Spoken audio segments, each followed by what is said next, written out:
বাংলাদেশ কিছু পারুক আর না পারুক, কানাডিয়ান হোস্ট কিন্তু নিয়ে এসেছে বিপিএল বানাতে, কিন্তু তারপরেও বাংলাদেশের প্লেয়াররা যেন শক্তি ঝুঁকি পাচ্ছে না।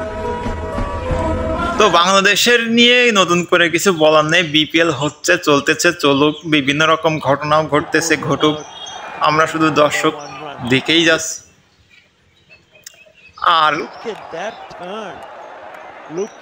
খেলা তো বেশ একটা ভালো হচ্ছে বলে আমার তো মনে হয় না, তবে ওই শোটা হচ্ছে আর কি, মানে বিভিন্ন দল আর কি বিভিন্ন জায়গা থেকে দেখতেছি হোস্ট, মানে মহিলা আর কি, বিপদশীল, মানে বেগানা নারী, যাদের পোশাক আশাকের ঠিক নেই, যাদের ইনস্টাগ্রামে দেখলে একেবারে জান্নাত নসিব, তাদেরকে নিয়ে এসে একেবারেই মানে বাংলাদেশের প্লেয়ারদের শক্তি যোগাচ্ছে, কিন্তু বয়সে একটা শক্তি পাচ্ছে না। মানে বাউন্ডারি মারতে গিয়ে দেখা যাচ্ছে যে মিডফিল্ডে ক্যাচ আউট, কিংবা ব্যাটে লাগতেছে না, মানে বিভিন্ন রকম এরা মানে ওই টিকটক নিয়ে ব্যস্ত।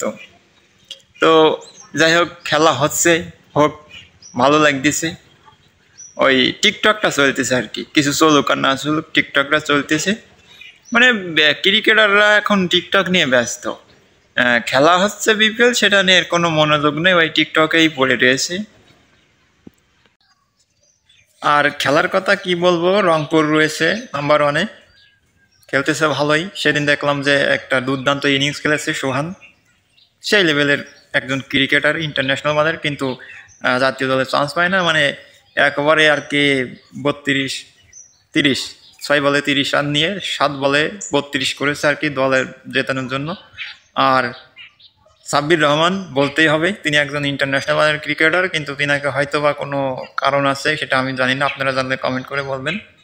তিনারা হয়তো কোনো কারণ বা কোনো ইস্যু তিনি রয়েছেন, আমি সঠিক জানি না, সেজন্য হয়তো তাকে দলে চান্স দেওয়া হয় না বা সেরকম কিছু বলা হয় না। তবে তিনি একজন পাওয়ার হিটিংয়ে ব্যাট করে থাকেন, সেটা তিনি প্রমাণ করে যাচ্ছেন পরপর 2 ম্যাচে। একটি ম্যাচে কিন্তু তিনি 33 বলে 82 করেছেন, আর একটি ম্যাচে কিন্তু 10 বলে 3টি 6 মেরেই কিন্তু 24 রান করেছিলেন। খুব একজন পাওয়ার হিটার ব্যাটসম্যান। তো আপনাদের যদি কোনো কিছু বলা থাকে কমেন্ট করে বলবেন। আর বিপিএল দেখুন, ভালো খেলা হচ্ছে, আর কিছু দেখা হোক বা না হোক, কানাডিয়ান হোস্ট তো রয়েছে নাকি, আবার ওদিকে বাংলাদেশের কিছু টিকটকার দেখতেছে আছে আর কি, সব মিলে আর কি সেই লেভেলের আর কি হচ্ছে। আর মাঝে সাঝে একটু ইনস্টাগ্রাম যে একটু দেখে আসবেন যদি একটু লাগে আর কি।